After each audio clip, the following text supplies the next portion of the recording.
सभी श्रोताओं को मेरी ओर से नमस्कार और जय माता जी की। मैं वीरेंद्र सिंह राठौड़ आज इतिहास से जुड़े एक महत्वपूर्ण विषय पर आपसे कुछ बातें साझा करने आया हूँ। I am doing this session on a little urgent basis, so camera on नहीं कर पाऊंगा, but certainly in the next one. तो दोस्तों, इतिहास में तोड़ मरोड़ के प्रयास नए नहीं हैं। ये हमेशा होता आया है। अ, पिछले कुछ वर्षों से इतिहास से खिलवाड़ का एक विशेष प्रोपेगेंडा बहुत जोर शोर से और संगठित रूप से चलाया जा रहा है। ये प्रोपेगेंडा है हमारे समाज की ऐतिहासिक धरोहर से छेड़छाड़ का। It targets our history as a heritage. तो ऐतिहासिक धरोहर की जो ये लड़ाई है, ये अब तक केवल इस बात पे सीमित नहीं रही कि क्या हुआ क्या नहीं हुआ, जो कि लेफ्ट और राइट विंग्स के बीच चलती रहती है। अब लड़ाई वसीयत का रूप ले चुकी है कि जो इतिहास है और इतिहास के महापुरुष हैं, ये किसके हैं, इसमें तेरा मेरा होने लगा है। तो विषय है मध्यकाल के कई राजा महाराजाओं के वंश या जाति का, कि वो किस वंश या जाति प्रजाति के थे। ये बड़ा ही विकृत मानसिकता का विवाद है। और इन दिनों अपने आप को गुर्जर समाज का शुभचिंतक कहने वाले कुछ तत्वों ने मिहिर भोज प्रतिहार और अनंगपाल तोमर जैसे कई राजाओं की प्रतिमाएं स्थापित करने का निर्णय लिया, और ये एक के बाद एक कई स्थानों पर हुआ। आपने शायद मीडिया में इसकी कवरेज भी देखी होगी, हरियाणा, मध्य प्रदेश, उत्तर प्रदेश। तो प्रतिमा स्थापित करने पर किसी को क्या आपत्ति होगी? समस्या ये हुई कि ओछी राजनीति और ध्रुवीकरण के लिए इन राजाओं को गुर्जर जाति का बताया जा रहा है। और प्रतिमाएं लगाने का, अगर आप लुक एट द पर्पस, तो उसका एक प्रयोजन यही संदेश देना है, अ सटल मैसेज, कि हमने इतिहास की इस धरोहर को अपने नाम कर लिया है। तो महान व्यक्तित्व जो होते हैं, उनकी जाति इस देश में न कभी पूछी गई, न बताई गई, आवश्यकता भी नहीं पड़ी। पर फिर भी देखिए, दावे में अगर सच होता तो ये बात भी झेल ली जाती कि जो जाति है सो है। अ, पर ऐतिहासिक तथ्य ऐसा कहते नहीं। तो जब इतिहास के तथ्य कुछ और है, तो ये सब दावे करना और ऐसे आयोजन करना, this can't happen without abetment from political powers. That's one point. और दिन दहाड़े बिल्कुल ऐसा निर्लजता से झूठ बोलना, इतिहास को दूषित करने का ये प्रयास, ये कोई भी जीवित समाज स्वीकार नहीं करता। तो उसका विरोध हुआ, और अब भी हो रहा है। जब प्रशासन को अवगत कराया गया, आ, तो the administration tried to, or at least they showed that they tried to play neutral, जिसके बाद इन तत्वों ने प्रोपेगेंडा को, अपने प्रोपेगेंडा को लेजिटिमाइज करने के लिए उसे एक प्रेस कॉन्फ्रेंस के थ्रू फैलाने के प्रयास किए। तो 5 अगस्त को गुजर महासभा नाम के किसी संगठन की एक प्रेस कॉन्फ्रेंस हुई। प्रेस कॉन्फ्रेंस करके ये आभास देने का प्रयास था कि मानो बहुत से साक्ष्य हैं उनके पास। Okay, so it was important to break that charade and break it thoroughly. तो इसी पृष्ठभूमि में, बिना इस विवाद की राजनीति में जाए, केवल इतिहास क्या कहता है, मैं इसी पर आज आपसे कुछ निवेदन करने उपस्थित हूँ। तो पर एक बात के लिए मैं उन लोगों को धन्यवाद दूंगा कि जिन्होंने ये प्रेस कॉन्फ्रेंस की, अ, क्योंकि उन्होंने प्रेस कॉन्फ्रेंस के द्वारा अपने जितने भी थोथे दावे थे, ये औपचारिक रूप से सबके सामने रखे।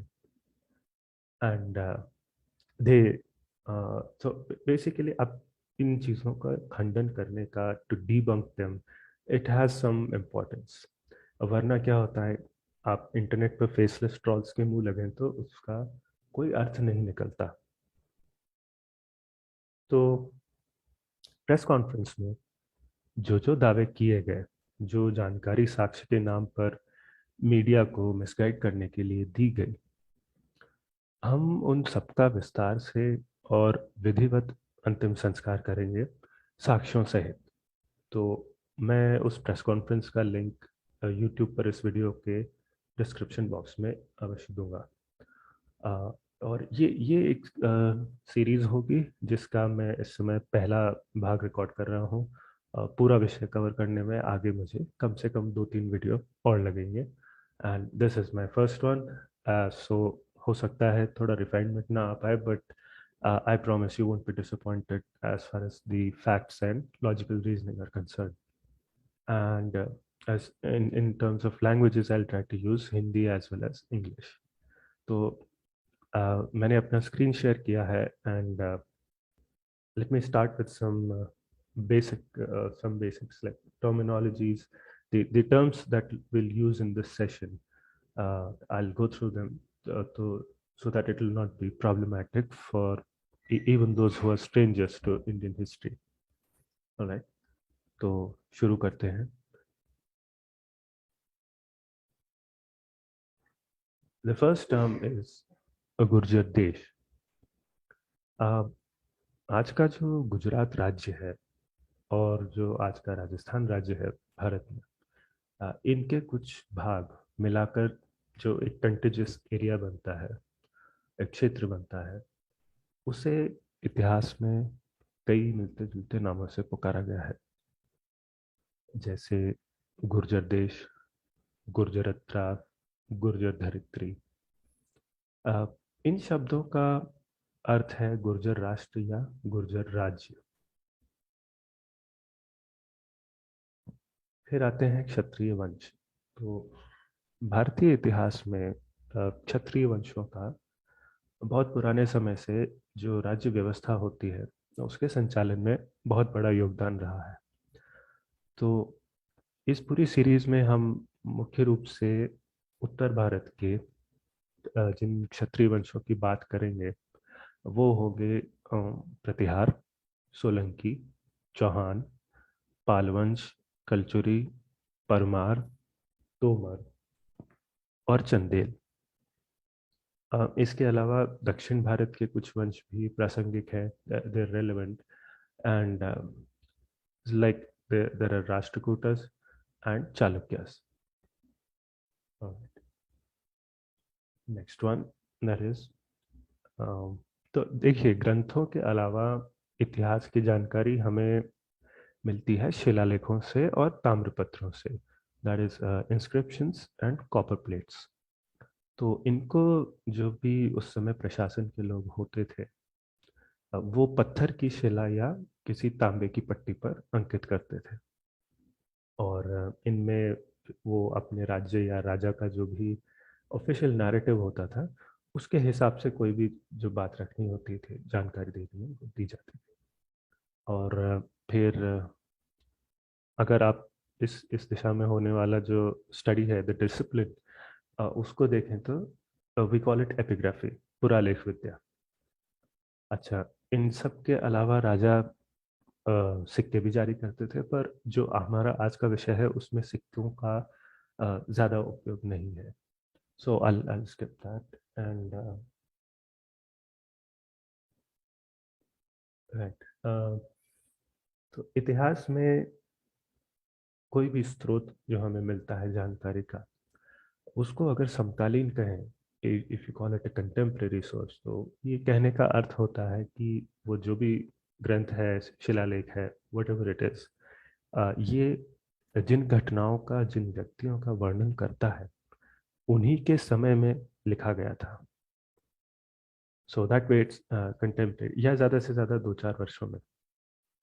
एंड इफ इट्स लाइक से 100 or 50 years after the events, you could call it near contemporary at most. That would be it. मध्यकाल का शासन तंत्र. सो जो हमारा मिडिवल गवर्नेंस फ्रेमवर्क होता था, उसमें राजा के नीचे कई सामंत होते थे, to work as as vassals, feudal lords. तो इनका अपना एक शक्ति केंद्र होता था। तो ये राजा को कर एकत्र करने में, basically in terms of taxation, और युद्ध के समय भी ये सहायता करते थे अपनी अपनी ओर से सेना देकर। अ, इसके बाद वंश शब्द। वंश का अर्थ होता है पैतृक संबंध से। जब आप पी, पीढ़ियों की एक पूरी श्रृंखला देखते हैं, जिससे किसी व्यक्ति की उसी श्रृंखला में किसी व्यक्ति की जो सामाजिक पहचान है या सरोकार है, वो उससे जुड़ता हो, तो उसे आप वंश कह सकते हैं। और मंडल शब्द जो है इसका, if you look at the literal meaning, it's called a group of villages, गांव का समूह। तो ये शब्द जो है ज़्यादातर एक या दो जिलों के बराबर जितना क्षेत्र होता है उसके लिए उपयोग होता था, but sometimes it was also used to refer to whole kingdom. कभी कभार पूरे राज्य को भी मंडल कह दिया जाता था। So before we move on to the main content, एक बार मैं आपको इस पूरे जबरदस्ती के झगड़े का सार बता दूं, at least the technical summary of it. सार इस प्रश्न में है कि ऐतिहासिक शिलालेखों और ग्रंथों में आए गुर्जर शब्द का अर्थ क्या है। तो देखिए, प्रेस कॉन्फ्रेंस में गुर्जर समाज के नाम पर जो लोग दावा कर रहे थे, कॉलिंग themselves एज रिप्रेजेंटेटिव्स, वो कहते हैं कि गुर्जर शब्द जाति सूचक है और गुजर जो है उसी का एक रूप है। इसलिए फला फला व्यक्ति, राजा या वंश गुर्जर है, क्योंकि इनके शिलालेखों में, ग्रंथों में गुर्जर शब्द आता है। Right, so that's there claim. हम इस पूरी सीरीज से ये सिद्ध करेंगे कि गुर्जर एक स्थान सूचक शब्द है। It is a geographic and political unit. That's a very high level one-liner summary of what's coming. Okay, तो अब हम प्रेस कॉन्फ्रेंस से पहला दावा लेंगे, and I'm not picking them in any sequence, these claims. So let's move on. Okay, तो ये तोमरों के विषय में है पहला सेक्शन। क्या तोमर गुजर थे? ठीक है, तो पहला जो क्लेम है, तोमरों को गुजर जाति का सिद्ध करने के लिए जो कहा गया, वो ये था कि ग्वालियर के एक शासक थे, मान सिंह तोमर। इन्होंने अपने संवत 1551 के एक शिलालेख में, दैट इज 1494 एडी रफली, या, तो उस शिलालेख में इन्होंने अपने आप को गुर्जर कहलवाया है। he has been called a Gurjar in that inscription। और उनकी एक पत्नी भी थी, एक गुर्जरी थी जिनका नाम मृगनयनी था। Okay, so that's the claim. Now coming to the facts. तो सबसे पहली बात तो ये बहुत अच्छा उदाहरण है देखने के लिए कि जबरदस्ती किसी बात को सिद्ध करने के लिए लोग किस सीमा तक जा सकते हैं और तथ्यों को कैसे डिस्टॉर्ट कर सकते हैं। तो दावा जो किया गया है, ये राजा मानसिंह तोमर के गंगोला ताल स्थित एक शिलालेख को लेकर किया गया है। तो गंगोला ताल, it's in Gwalior fort, Gwalior का जो दुर्ग है उसमें। तो इस शिलालेख पर आऊं उससे पहले मैं इन जनरल शिलालेखों के बारे में आपको कुछ बता देता हूँ। शिलालेखों का एक नियम है कि उन पर डेट अंकित की जाती है कि ये जो शिलालेख है, ये इंस्क्रिप्शन ये कब तैयार किया गया। और ये जानकारी या तो शिलालेख के बिल्कुल आरंभ में होती है या फिर अंत में पाई जाती है, एट द स्टार्ट और द एंड।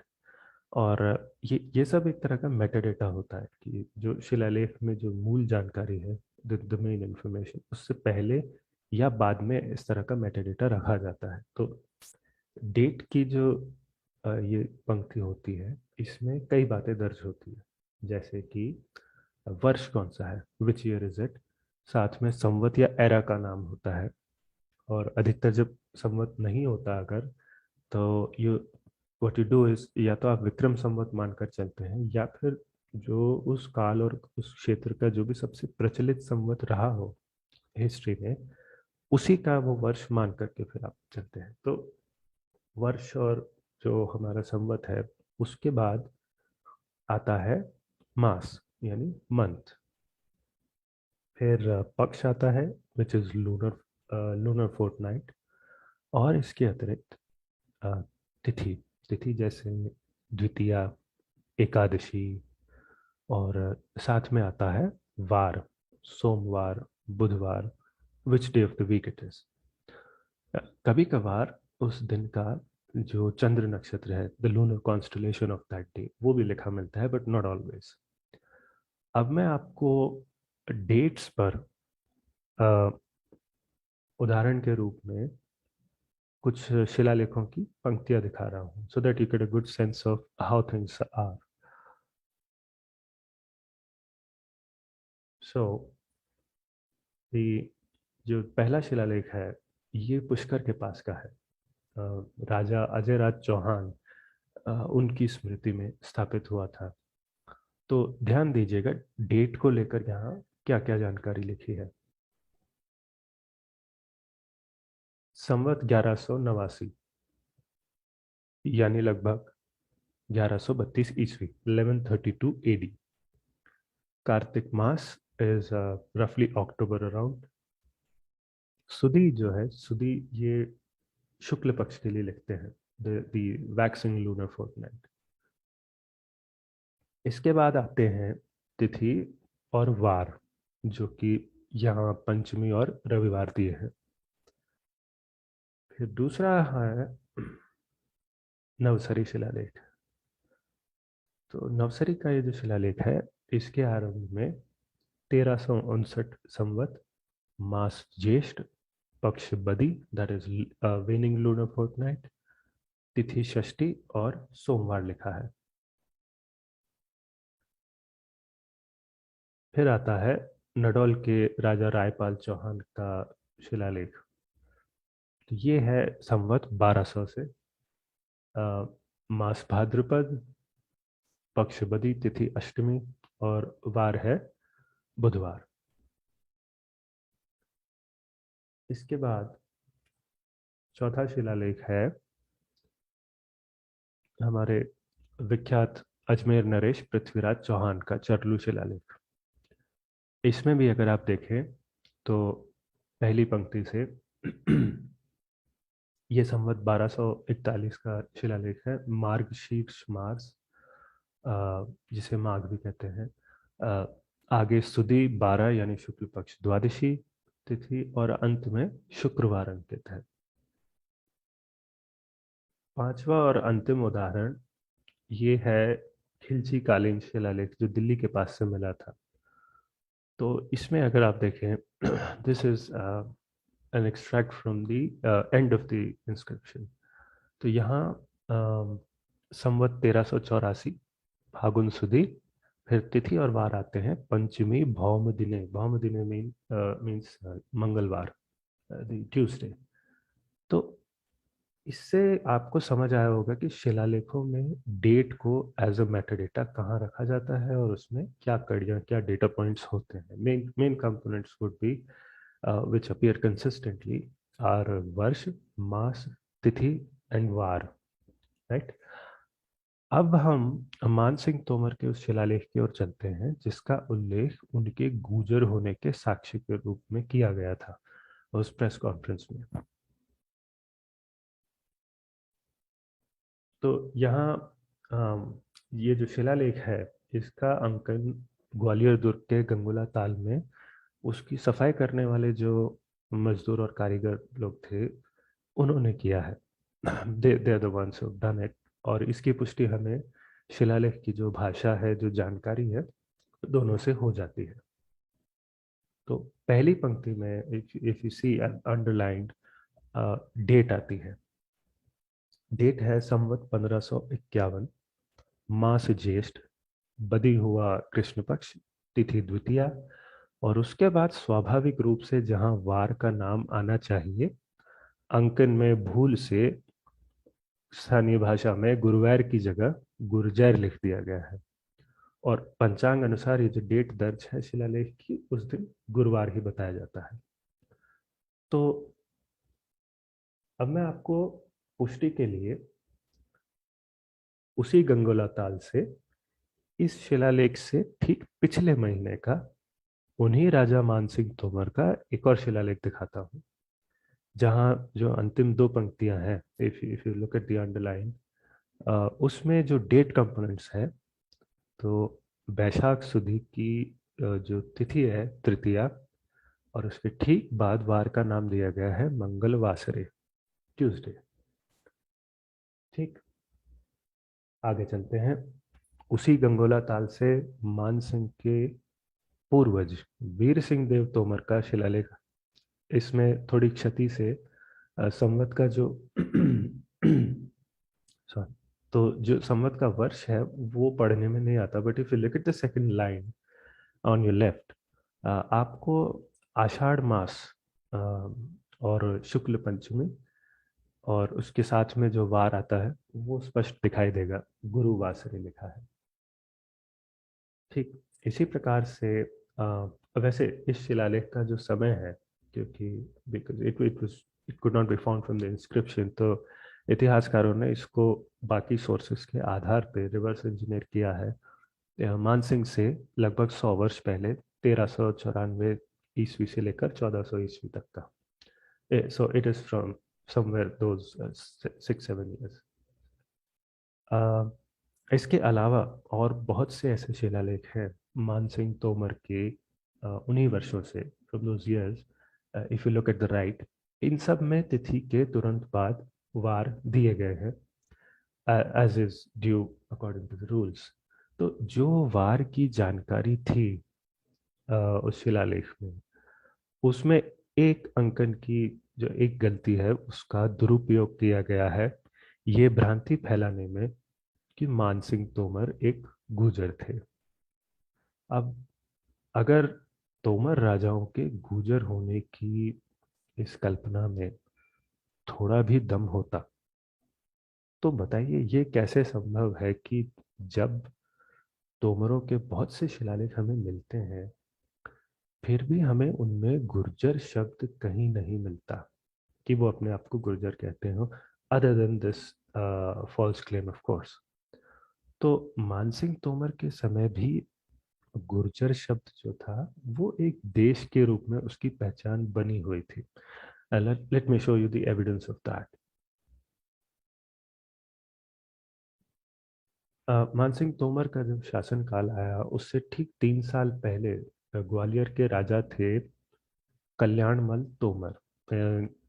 इनका जो समय है 1480 ईस्वी के आसपास आता है। तो उस समय दामोदर नाम के कवि थे, उन्होंने एक काव्य ग्रंथ लिखा। अ, उस नाम था बिल्हण चरित उस ग्रंथ का।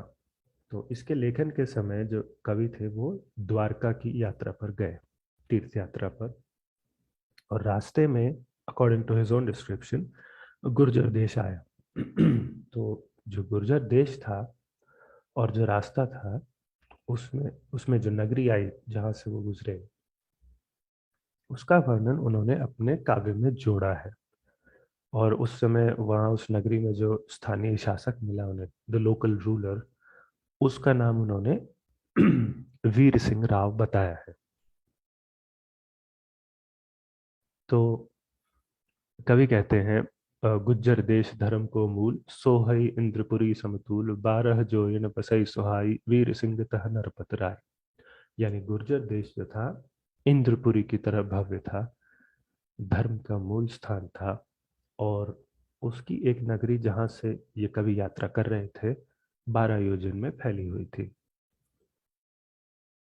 तो अब ये गुर्जर देश में राज करते वीर सिंह तोमर जो थे, ये कौन थे, क्या ये तोमर थे?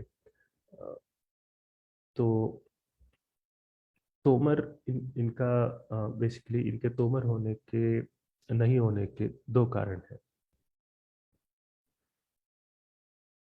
पहला तो ये कि ग्वालियर का जो तोमर राज्य है, उस समय ये जो कवि थे इनके समय राजा कल्याणमल तोमर के अधीन था, जिनका इस कवि ने कुछ पंक्तियों पर उल्लेख किया है। You can see those lines here. तो यहाँ वो कल्याणमल तोमर को एज ए किंग आइडेंटिफाई करते हैं, महिमंडल कल्याण नरेंद्र। तो एक ही समय पर अब हमें दो अलग अलग क्षेत्रों के दो अलग अलग राजा मिल जाते हैं। अब दूसरा कारण वीर सिंह राव के गुजर न होने का, वो इस प्रश्न के उत्तर में है कि गुर्जर देश में बैठे ये राजा वीर सिंह कौन है। तो इनकी पहचान जो है, ये वाघेल वंश के एक राजा थे, जो कि नॉर्दर्न गुजरात के कुछ क्षेत्र में उस समय राज करते दिखते हैं। और इनके द्वारा उन्हीं वर्षों में 1498 1498 एडी में जो अडालज की बावड़ी बनवाई गई थी, वहाँ उनका जो शिलालेख है वो भी मिलता है। तो इनका राज्य जो था, ये ग्वालियर से द्वारका के मार्ग पर पड़ता है। It comes on the way, and that perfectly aligns to what is narrated, that the poet traveled to Dwarka, and on his way he went through Gurjar Desh. All right, so that's about the path. And अब देखें तो ग्वालियर के तोमरों को अच्छे से जानने वाला जो व्यक्ति है, हमारा कवि, वो ग्वालियर राज्य को गोपाचल कहता है। और गुर्जर देश किसे कहता है? ग्वालियर से द्वारका के रास्ते में पड़ने वाले गुजरात के क्षेत्र को। ठीक। अब बचे मान सिंह तोमर की सो कॉल्ड गुर्जरी रानी मृगनयनी जी। तो ये केवल बाद के काल में प्रचलित हुई एक जन श्रुतियों की एक पात्र है। Basically you can say here से काइंड ऑफ। इनका अगर आप इतिहास देखें तो अस्तित्व और जाति तो दूर, नाम तक साहित्य में नहीं मिलता। मृगनयनी नाम की कोई इस प्रकार के पात्र, पहली बार इन्हें मृगनयनी नाम दिया था श्री वृंदावन लाल वर्मा ने। इन्होंने 1950 में जो उपन्यास लिखा था उसमें। So let me repeat here, ये एक नॉवेल था, इतिहास का ग्रंथ नहीं था। अब मानसिंह तोमर की बहुत सी रानियां और पासवानें थी। तो पासवान, rough translation would be concubines. तो स्वाभाविक सी बात है, अगर उस समय का कोई कवि वो किसी रानी के शारीरिक सौंदर्य का, वो किसी प्रकार का कोई रसीला वर्णन, जूसी पोर्ट्रेल वो नहीं कर सकता था, बिकॉज ऐसा करना उस समय की जो रीति है, प्रोटोकॉल्स है, और गरिमा जो है उसके विपरीत था। साथ ही जो ऐसा करेगा उसकी जान के लिए घातक भी था। You could easily get killed if you spoke or wrote about the body parts of the queen in even a remotely sensual way. पर ऐसा रसीला वर्णन आप राजा की पासवानों का, कॉन्क्यूबाइंस का करें, ये संभव है, दैट इज पॉसिबल। तो किसी पासवान या नर्तकी के ऐसे ही एक आकर्षक वर्णन में, उपमा के रूप में, as an adjective to describe her, Mrignayani शब्द आता है कविताओं में। और ये भी लाइक आई सेड नाम नहीं है, इट्स जस्ट एन एडजेक्टिव। जब किसी की मोरनी सी आंखें बतानी हो तो आप मृगनयनी कहेंगे, राइट? सॉरी, हिरनी सी।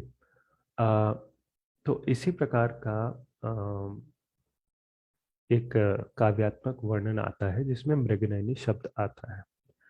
तो लाइक आई सेड, ये जो वर्णन हुआ है काव्यों में, तो उस स्त्री को न तो राजा से जोड़ा गया है, न उसका नाम मृगनयनी बताया गया है, न उसकी जाति बताई गई है, और न ही उसे रानी कहा गया है। It's just a random lady picked up for some juicy poetic explanation. Like, uh, you can see the lines here, and one such instance. Let me read it out. So it says, "Sundar Ati Naveen Praveen Mahachatur Mrignayni Manharni Champak Varni Nar." तो मनहरणी चंपक वर्णी यानी मतलब बहुत चतुर है, मन हर लेती है, उसकी आंखें मोरनी सी है और रंग चंपक है। अ, फिर आगे नीचे देखे तो कामिनी, और आगे जो भी शारीरिक अंगों का वर्णन है मैं उसमें नहीं जाऊंगा। तो हमें पता ये चला कि एक दो स्थानों पर जो मृगनयनी शब्द आता है, ये भी नाम नहीं है, उपमा है, as a describing adjective to praise the beauty of someone in the company of her husband whose identity we don't know। एक बार चलिए अज्यूम कर लेते हैं कि वो जो पति था इस डिस्क्राइब्ड लेडी का, वो पति मान सिंह तोमर है, ठीक है।